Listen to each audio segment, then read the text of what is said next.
What is going on, YouTube? It is finally here. My 2016 15-inch MacBook Pro with the OLED strip. Is it worth it? Let's find out. So let's take a look at what we ordered.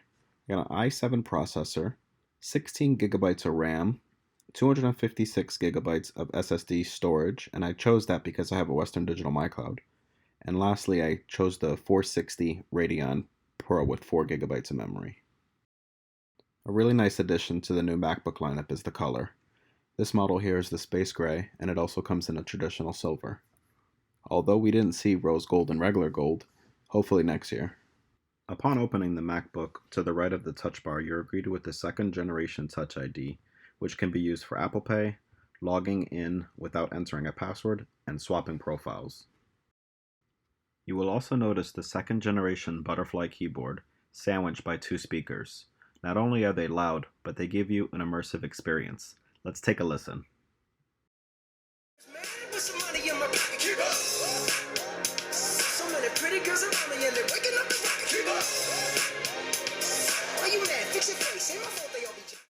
The keyboard itself is very low profile and reminds me of using a mechanical keyboard. Very loud. Let's have a listen.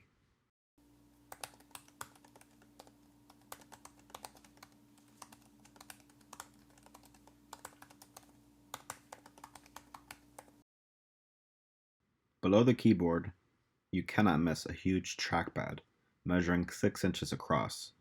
While typing, your hands rest on it. However, Apple has great palm rejection, so no need to worry when typing any essays. Say goodbye to the old function key and say hello to the new touch bar. It measures 2170 across by 60 high pixels. At first, I thought this touch bar was a gimmick, but using it every single day, more and more, I actually found it to be quite useful. Whether you're switching through Safari tabs, or you're scrolling through a video trying to find that perfect time, very useful not having to sit there and click through all the scrub bar. You could also open up your mail application, delete some files, move them to folders, start a quick compose. Very useful little things that just help the productivity level increase. I think the biggest thing that I've been using it for is an iMessage. And my wife has noticed I've been sending a lot more emojis lately. The best part is that they're all right there, within a simple click of your finger. And all the way to the right lay Siri.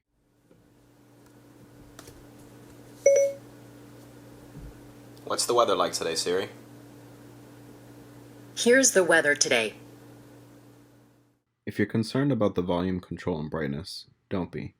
It lives off to the right of the OLED bar, and is typically there amongst all applications.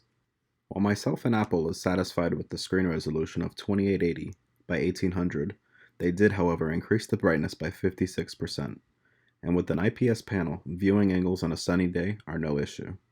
That is, of course, unless your dog wants all the attention.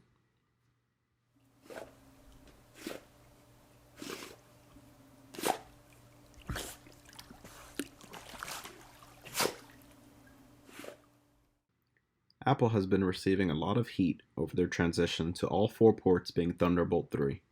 I'm actually not mad, but quite the opposite. I'm glad they're taking a step into the future. Now, that being said, for the time, you're going to have to use adapters and dongles. One tip I have is to attach the USB-C to USB-A adapter on all the wires that you use on a daily basis. I'll link a couple cheap ones in the description below.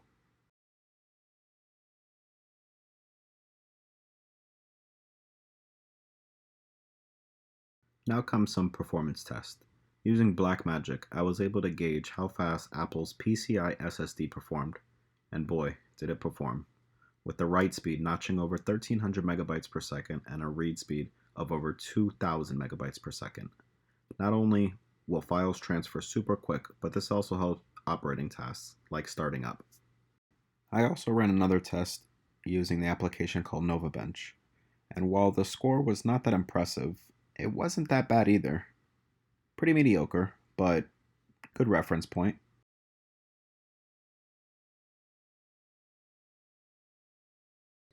I also ran Geekbench 3, and the scores looked almost identical to my wife's 2015-inch MacBook Pro.